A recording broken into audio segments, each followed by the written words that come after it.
പിടിക്കുവാൻ രാഹുല് വന്നു, പിടി നുണേശനും കൂട്ടരും വന്നു. പിടിനായി കിട്ടിയ പൈസയതെല്ലാം PR ചെയ്തിട്ട് അക്കൗണ്ട് കാലി. വണ്ടേ വീടെ വീടെ വീടെ കോൺഗ്രസേ, നിങ്ങൾ തിരിച്ചതല്ലേ, ഞങ്ങൾ മറന്നെന്നു വിചാരിക്കല്ലേ. വണ്ടേ വീടെ വീടെ വീടെ കോൺഗ്രസേ, നിങ്ങൾ തിരിച്ചതല്ലേ, ഞങ്ങൾ മറന്നെന്നു വിചാരിക്കല്ലേ.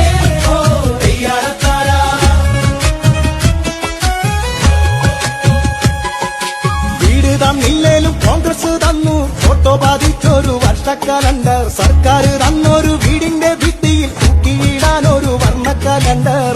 കൈപ്പത്തിക്കു കുത്തല്ലേ നാട്ടുകാരെ, ശവം തൂക്കികളാണേ, കോൺഗ്രസ് വന്ന നാട് താരകമാകും. കൈപ്പത്തിക്കു കുത്തല്ലേ നാട്ടുകാരെ. ഏറ്റവും പ്രിയങ്കരായ ഇടതുപക്ഷ ജനാധിപത്യ മുന്നണി പ്രവർത്തകരെ, സുഹൃത്തുക്കളെ, സഹാക്കളെ, നമ്മുടെ ഏറ്റവും പ്രിയങ്കരനായ സഹാവ് പി ജയരാജേട്ടനെ ഈ പരിപാടി ഉദ്ഘാടനം ചെയ്യാൻ വേണ്ടി സാദരപൂർവ്വം ക്ഷണിച്ചുകൊള്ളുന്നു. ഈ നിയമസഭാ തെരഞ്ഞെടുപ്പിൽ 3 ശക്തികളാണ് ഏറ്റുമുട്ടുന്നത്. ആ 3 ശക്തികളെ വിലയിരുത്തിക്കൊണ്ടാണ് കേരളത്തിലെ വോട്ടർമാർ വിധി എഴുതാൻ പോകുന്നത്. കേരളം ഇന്ത്യക്കും ലോകത്തിനും ഒട്ടേറെ മാതൃകകൾ കാണിച്ചിട്ടുള്ള ഒരു സംസ്ഥാനമാണ്. മുൻപന്തിയിലുള്ള ഒരു സമൂഹമാണ് കേരളം. ആ കേരളം സ്വാതന്ത്ര്യം കിട്ടിയതിന് ശേഷം 10 വർഷം പിന്നിടുമ്പോഴാണ് 1957 കമ്മ്യൂണിസ്റ്റ് പാർട്ടിയെ അധികാരത്തിലേറ്റുന്ന ഒരു ജനവിധി നടത്തിയത്. രാജ്യമെമ്പാടും കോൺഗ്രസ്, കേരളത്തിൽ കമ്മ്യൂണിസ്റ്റ് പാർട്ടി. ഇതായിരുന്നു 57 തെരഞ്ഞെടുപ്പ് ഫലം. 57 തെരഞ്ഞെടുപ്പ് നടന്നപ്പോൾ കമ്മ്യൂണിസ്റ്റ് പാർട്ടിക്ക് വലിയ വിജയം ഉണ്ടായപ്പോൾ ലോകപ്രശസ്ത സാമ്പത്തിക ശാസ്ത്രജ്ഞനും നോബൽ സമ്മാന ജേതാവുമായിട്ടുള്ള അമർത്യ സെൻ അന്ന് കൽക്കത്തയിലെ ഒരു കോഫി ഷോപ്പിൽ ഇരുന്നു കൊണ്ട് കേരളത്തിലെ ജനവിധിയെ സംബന്ധിച്ച് ചർച്ച ചെയ്തിരുന്ന കാര്യം 90ാമത്തെ വയസ്സിൽ അദ്ദേഹം തിരുവനന്തപുരത്തെ ഒരു സെമിനാറിൽ പങ്കെടുത്ത് സംസാരിക്കുമ്പോൾ പറയുകയുണ്ടായി. ഇന്ന് ഈ 2026 ഫെബ്രുവരിയിൽ 90 വയസ്സുള്ള അമർത്യ സെൻ പറയുന്നത് 2026 വരെ ഈ കേരളം സഞ്ചരിച്ച വഴിയെക്കുറിച്ചാണ്. കമ്മ്യൂണിസ്റ്റുകാരും ഇടതുപക്ഷക്കാരും കേരളത്തിൽ ഭരിച്ചുകൊണ്ടുണ്ടാക്കിയിട്ടുള്ള പുരോഗതിയെക്കുറിച്ചാണ്. ദാരിദ്ര്യത്തിൽ 60% ജനങ്ങളുള്ള ഒരു കേരളമായിരുന്ന 57 കേരളം ഈ 2026 എത്തി നിൽക്കുമ്പോൾ വമ്പിച്ച നിലക്ക് ആളോഹരി വരുമാനത്തിൽ വർധനവുണ്ടായി, സാമ്പത്തികമായിട്ടുള്ള വളർച്ചയുണ്ടായി. ഇത് നേടിയെടുക്കുന്നതിന് വേണ്ടി കമ്മ്യൂണിസ്റ്റുകാരും ഇടതുപക്ഷക്കാരും നടത്തിയ പ്രവർത്തനങ്ങൾക്ക് ഫലമുണ്ടായി എന്നാണ് അമർത്യ സെൻ പറയുന്നത്. ഞാൻ ഇവിടുത്തെ UDF സ്ഥാനാർത്ഥിയോട് ചോദിക്കുന്നു, ഇന്ന് ഗൾഫ് മലയാളികളുള്ള എല്ലാ വീടുകളിലും അങ്ങേയറ്റം ആധി, നമ്മുടെ വീട്ടിന്റെ അടുക്കളയിലുള്ള ഗ്യാസ് പോലും കിട്ടായ്മ വരുന്നു. എന്താണ് നിങ്ങളുടെ നിലപാട്? മോദിയെക്കുറിച്ച്, അമേരിക്കൻ പ്രസിഡന്റ് ട്രംപിനെ കുറിച്ച് വലുതായിട്ടൊന്നും പറയാൻ രാഹുൽ ഗാന്ധി തയ്യാറാവുന്നില്ല. രാഹുൽ ഗാന്ധി ഉൾപ്പെടെയുള്ള കോൺഗ്രസ് നേതാക്കന്മാരുടെ മുഖ്യ ശത്രു ആരാണ്? കേരള മുഖ്യമന്ത്രി പിണറായി വിജയൻ, പിന്നെ CPI, ഇടതുപക്ഷ ജനാധിപത്യ മുന്നണിയുടെ ഭരണം എന്ന് പറഞ്ഞാൽ കൃത്യമായിട്ട് നിലപാടില്ലാത്തൊരു ശക്തിയാണ് UDF. ഈ നാട്ടിലെ ജനങ്ങൾക്കിടയിൽ വിശ്വാസ്യത നഷ്ടപ്പെട്ട ഒരു പാർട്ടിയായിട്ട് കോൺഗ്രസ് മാറിയില്ലേ?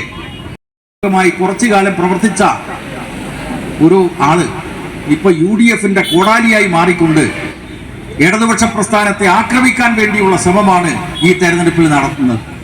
എന്താ അദ്ദേഹം പറയുന്നത്? ഞാൻ UDFന്റെ സ്വതന്ത്രനാണ്, എന്നിട്ടോ CPMനെ നല്ല വഴിയിലേക്ക് നയിക്കാൻ വേണ്ടിയിട്ടാണ് ഞാൻ മത്സരിക്കുന്നത് എന്നതാണ്. തീർച്ചയായിട്ടും CPM എന്ന് പറയുന്ന ഒരു വിപ്ലവ ബഹുജന പ്രസ്ഥാനം അത് ശരിയായ വഴിയിലേക്കാണ്. ആ വഴിയുടെ ഭാഗമായി ഉന്നയിക്കേണ്ട വിഷയങ്ങൾ പാർട്ടിക്കകത്ത് ഉന്നയിക്കുക, അതൊരു സംഘടിത ശക്തിയാണ്, തൊഴിലാളി വർഗ രാഷ്ട്രീയ പ്രസ്ഥാനമാണ്. അതിനു പകരം ഈ പ്രസ്ഥാനത്തെ തകർക്കാൻ വേണ്ടി പരിശ്രമിച്ചിട്ടുള്ള കോൺഗ്രസിന്റെ കോടാലിയായി മാറിയിട്ടാണ് ആ വിദ്വാൻ പറയുന്നത്, ഞാൻ പാർട്ടിയെ നന്നാക്കാൻ വേണ്ടിയിട്ടാണ് ഈ തെരഞ്ഞെടുപ്പിൽ മത്സരിക്കുന്നത്. സീറ്റ് കിട്ടാത്ത നിരാശയിൽ അധികാരമോഹിയായിട്ടുള്ള ഒരു മനുഷ്യൻ പുലമ്പുന്ന വാക്കുകളാണ് ഈ തെരഞ്ഞെടുപ്പ് സമയത്ത് നമ്മൾ കേട്ടുകൊണ്ടിരിക്കുന്നത്. അതിനെയെല്ലാം പ്രബുദ്ധരായിട്ടുള്ള ഈ ജനങ്ങൾ വിലയിരുത്തും. ഞാൻ കൂടുതൽ കാര്യങ്ങൾ പറയുന്നില്ല. തളിപ്പറമ്പ് മണ്ഡലം UDF-കാർ മനസ്സിലാക്കണം. UDF-കാരുടെ കോടാലിയായി മാറിയിട്ടുള്ള ഈ സ്ഥാനാർത്ഥി മനസ്സിലാക്കണം. രാഷ്ട്രീയ പ്രബുദ്ധമായിട്ടുള്ള മണ്ണാണിത്. മൊറാടയിലെ സാമ്രാജ്യവിരുദ്ധ പോരാട്ടത്തിന്റെ പാരമ്പര്യമുള്ള മണ്ണാണ് തളിപ്പറമ്പ്. പാടിക്കുന്ന രക്തസാക്ഷികളെ പറ്റി ഈ നാടിന് നല്ലവണ്ണം അറിയാം. കണ്ണൂർ സെൻട്രൽ ജയിലിൽ നിന്ന് ജാമ്യത്തിലേക്ക് ഇല്ലാത്ത വ്യവസ്ഥയിൽ ജാമ്യത്തിലിറക്കി എന്നുള്ള ന്യായം പറഞ്ഞുകൊണ്ട് പുറത്തിറക്കി പാടിക്കുന്നിന്റെ നെറുകയിൽ കൊണ്ടുപോയി കമ്മ്യൂണിസ്റ്റ് പാർട്ടിക്ക് മുർദാബാദ് വിളിക്കാൻ ആവശ്യപ്പെട്ടപ്പോൾ ധീരമായി വെടിയുണ്ട വന്നാലും തിരക്കേടില്ല, കമ്മ്യൂണിസ്റ്റ് പാർട്ടി സിന്ദാബാദ് വിളിച്ച ആ പാടിക്കുന്ന രക്തസാക്ഷികളുടെ പാരമ്പര്യമുള്ള മണ്ണാണ് ഈ തളിപ്പറമ്പ് എന്ന് കോൺഗ്രസ്സുകാർ മനസ്സിലാക്കണം. നിങ്ങളെപ്പോലെ പറയുന്നതൊന്നും പ്രവൃത്തിയൊന്നും അതല്ല ഇടതുപക്ഷ പ്രസ്ഥാനത്തിന്റെ പാരമ്പര്യം.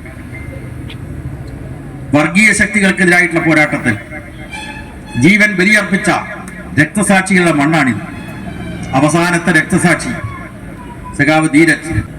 ആ ധീരജിനെ കൊലപ്പെടുത്തിയ കൊലയാളികളുടെ കയ്യിൽ നിന്ന് പൂമാല സ്വീകരിച്ചുകൊണ്ടാണ് UDF-ന്റെ സ്ഥാനാർത്ഥി വന്നിട്ടുള്ളത്.